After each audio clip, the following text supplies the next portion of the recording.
No surprise there, the monster was the werewolf, because it coincides so well with just mental illness, mental health, and well being, and that struggle between, what you used to be and what you are if you have the right trigger.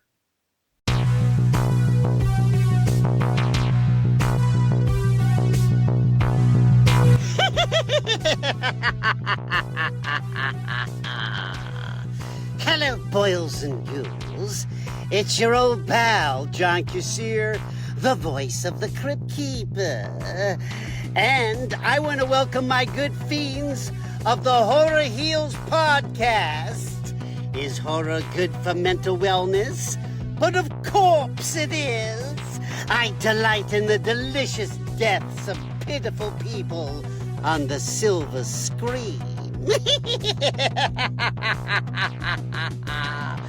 So get ready for a hell of a good time with my new fiends, Corey and Kendall, on the Horror Heals podcast.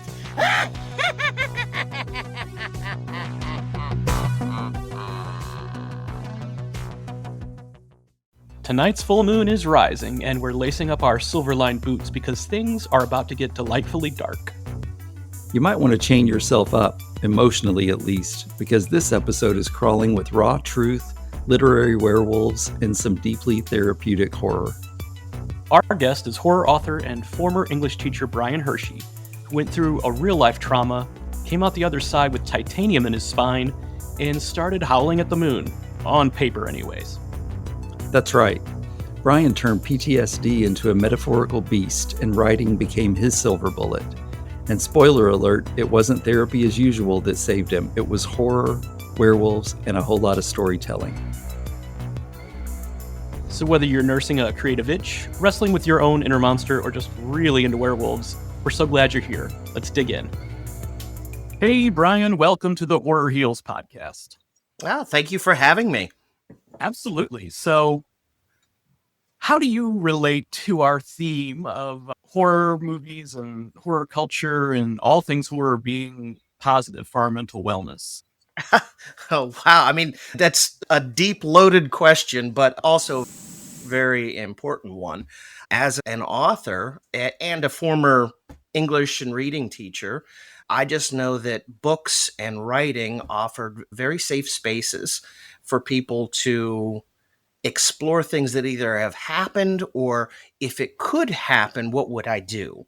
And how would I react? So I always said as a teacher that it was a dress rehearsal for real life anytime you read a book.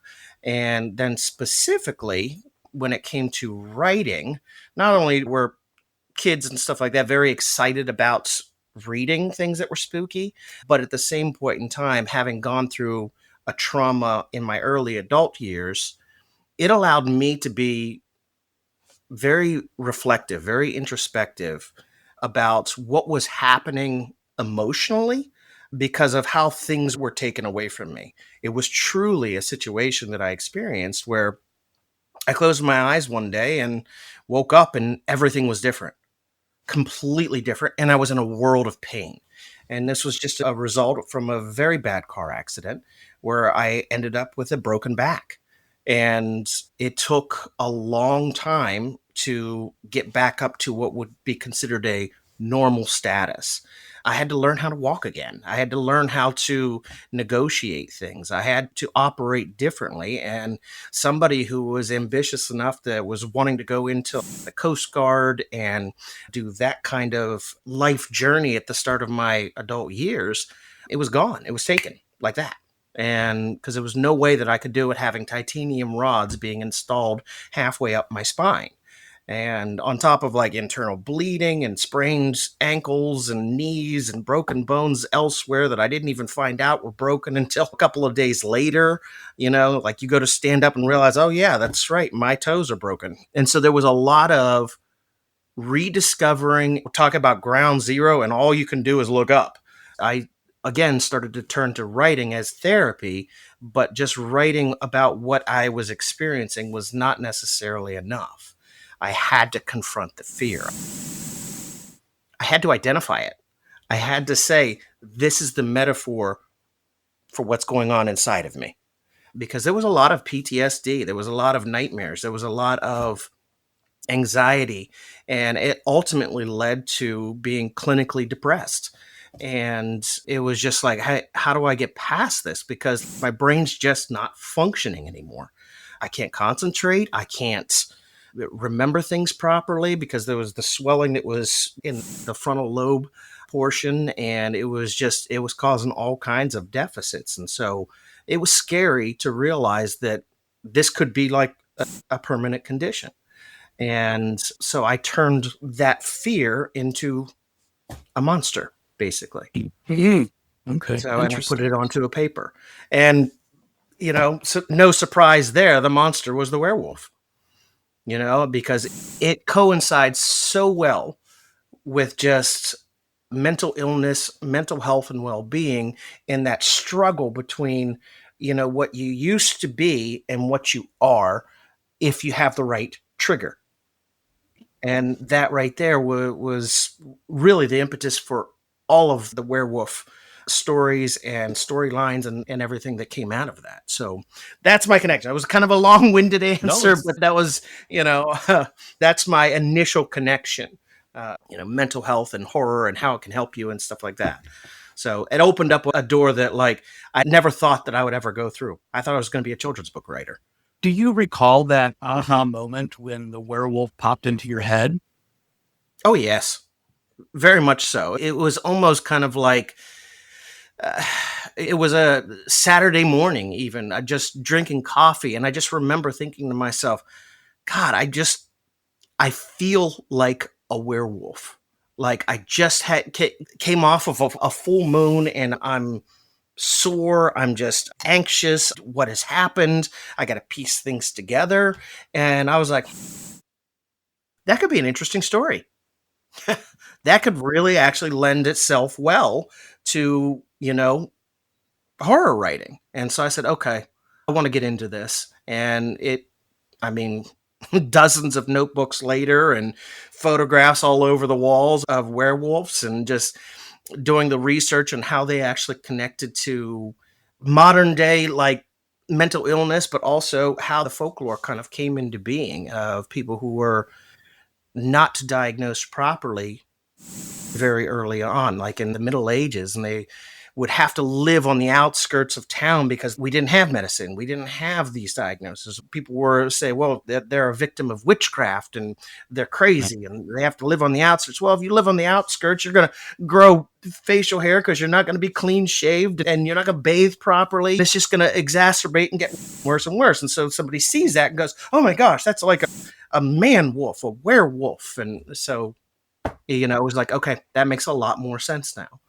But everything became very symbolic. Everything, the success of Forgotten Sin was, I was offering explanations as to why the full moon, why silver bullets, why, and a lot of that just goes back to how mental health unfolds, but how we treated mental health, how the authorities of the time treated mental health. The churches were brutal to people if you had mental health. I mean, they didn't know anything about the science and only relied on what they could read from a scripture. They had no help. They weren't helping people. They were just outcasting people, and so that's largely where a lot of people say, hey, silver comes from that line of thinking of it was a pure metal. It was, you have to get rid of that evil that is inside of you. So We might edit this out, but I think the church is still involved. That's my bias. And I was going to say, well, I mean, we've only come so far. Oh, yeah, I totally agree with you on that one. I mean, there are some times where, wow, we just went back to the dark ages again. Yeah. And it's just, did we not learn anything? So I know. Well, we tend to jump around chronologically during these just because something will pop up. But I want to ask this first before I forget it. Were you feeling like the therapy that you were being offered for your emotional situation after your accident was not helpful? Or how did you go from, here's what traditional therapy is like after an accident like this to where you're healing yourself through writing? There's a couple of questions in there that I'll unpack. The first thing is like when I was receiving the treatment, I can't say that it was bad treatment. It was what we knew at the time, and there was the supports that were in place, and I had full access to the supports. It just was not enough, and it just wasn't the right avenue for my brain. I was going into teaching, which was kind of an accelerated path now because of, I was originally going to take some time and go into the Coast Guard, and I was going to go into teaching. But I realized that being a very creative, I always said, I'm a hyper creative individual, and being a creative individual and not having the proper outlet for that creativity creates neurotic behavior. And there's now a lot of psychology and science behind that now that explains, if you're creative, you've got to have an outlet. Otherwise, it just bubbles up and you really genuinely get neurotic. You get crazy. People are like, well, what's wrong with you? It's like, I just need to write something or draw something or paint or, but then when you've had a trauma on top of that, you have to turn it and say, okay, I have to identify this monster. And the therapy was just trying to say, it's okay, let's do this. Now, I had to go through speech pathology and everything else just because I was trying to remember things and I couldn't. So there was a different type of therapy in that regard. But in terms of counseling, it was just I understand your intention. I understand what you're trying to give me, but it's not helping. And I went through 3 different individuals until finally somebody actually said to me, as I was learning about, horror and writing and putting it together, she was a clinical psychologist and she was brilliant. She says, I'm not going to talk to you about feelings. Matter of fact, I'm going to assign a lot of books that say, forget the feelings. Okay, let's focus on the procedure. And she says, what are your strengths? And I told her, I said, I'm creative. I've gotten into the horror realm. I kind of feel like I'm a werewolf at times. And so she says, okay, let's go with that. Let's start writing that. I want to see what you can produce. And so it just, again, the whole door opened up. And she says, but I'm not going to tell you what you have to write. You have to do it yourself. You have to explore and say, okay, if this monster fits you, how does it fit you? How does this, and tell me a story about it. Develop a story, develop an alter ego, so to speak, because if you don't like it, you can delete it. And if it comes out and it's too scary, at least we've identified something, and then, you can deal with it in a different way, or we could deal with it in a different way. Well, I got to the point where I just was like, this is fantastic. I just feel wonderful when I'm writing stories, specifically if it's, wow, this is a spooky story. This is really intense, or this is stemmed from something real that either I've experienced, or when I was the years of being a teacher, seeing the different traumas that children and other teachers and so on and so forth had experienced, doing home visits and seeing, wow, there are some really tough scenarios out there. It just launched itself even further in. I was like, okay, this is how I need to deal with this. This is how I have to process. This is how I have to do it. And it only took a couple of times to actually go to the clinical psychologist before I'm like, no, this is my therapy. This is how I have to do it. I can handle it from here, and it's like this book right here was the one that really kind of came out after that. It was, so books 1 and 2 had been written for the werewolves, but then Dark Steps was like, yeah, this is where I really kind of honed it down and was combining lots of different things.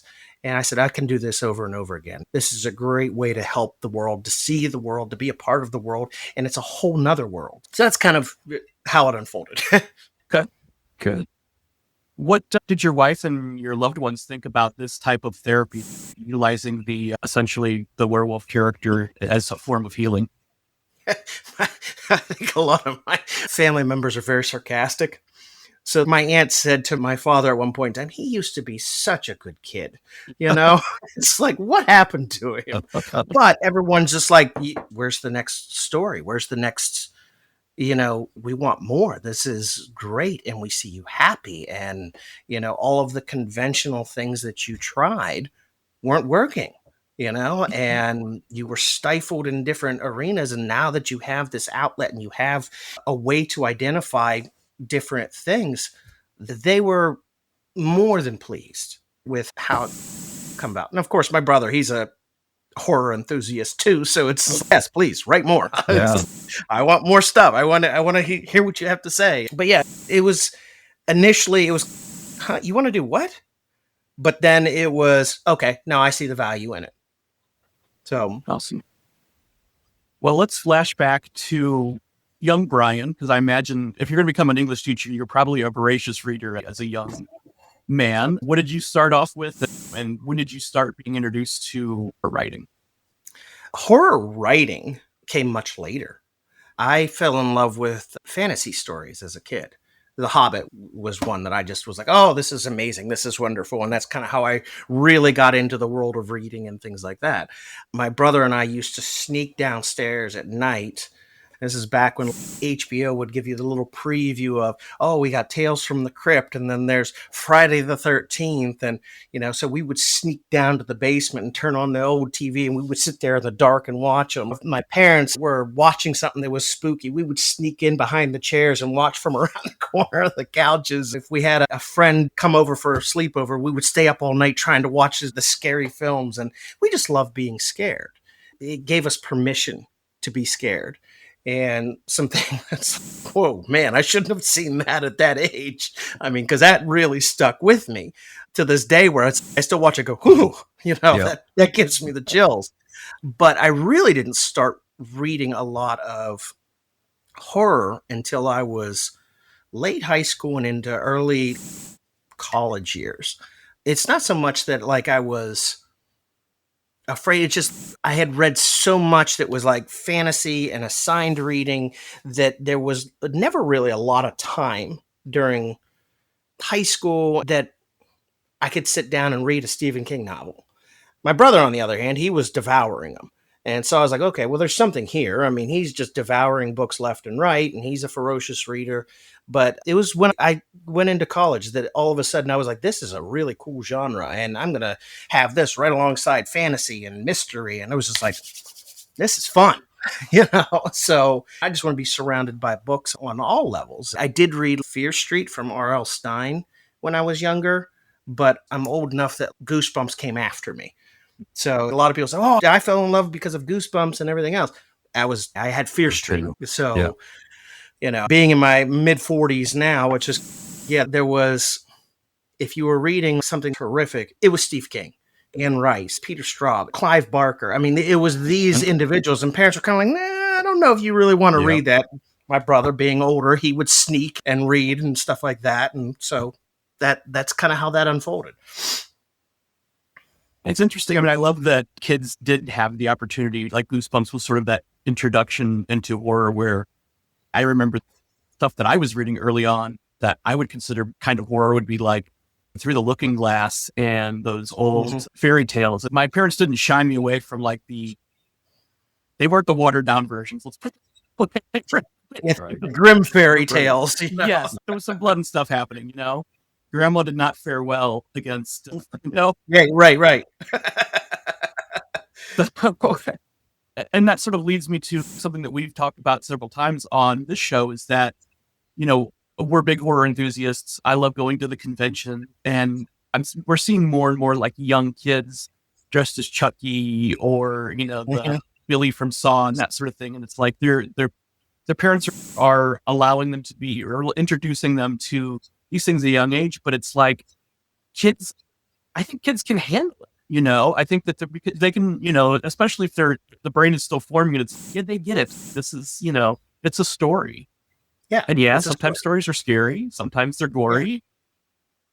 Yeah, absolutely. And I think, and now that I'm thinking back, some of my earliest exposure to horror was Edgar Allan Poe.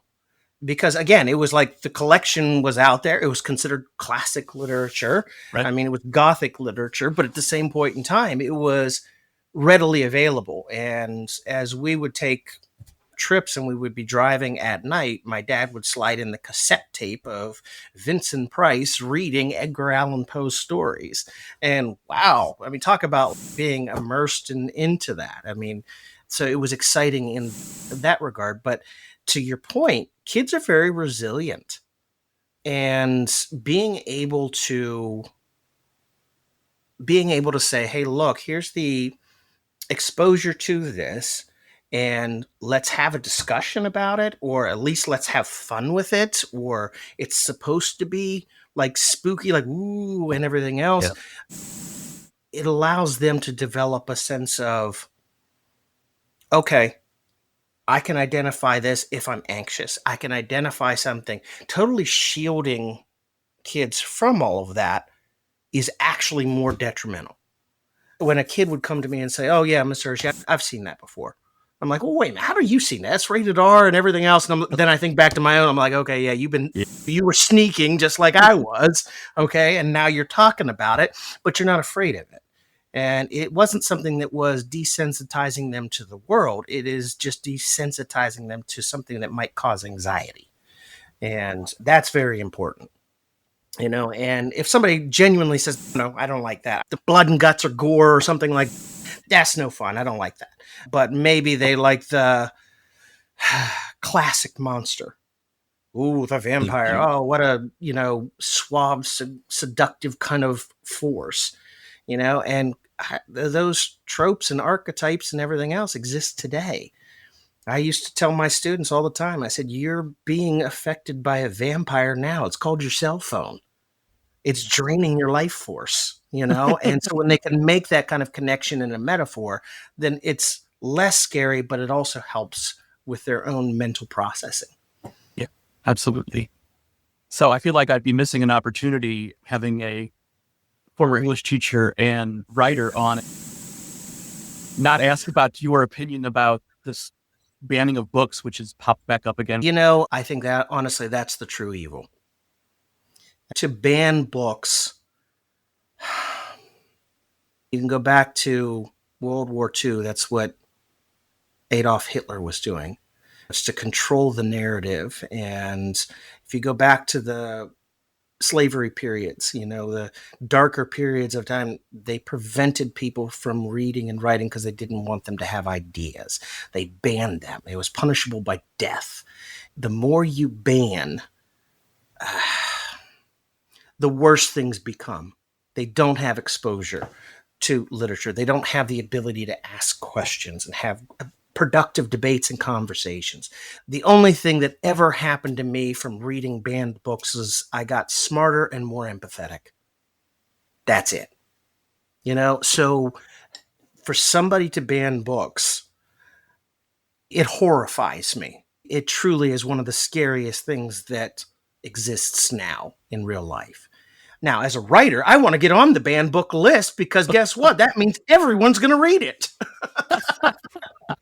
I mean, come on, that's the goal. I want to send my books to them saying, hey, this is a good book to have in a classroom and put them on the banned book list. Boom, I'm national bestseller. Yeah. That's great. Controversy breeds sales. That segues nicely to my next question, which is, where can our listeners find your books? Anywhere.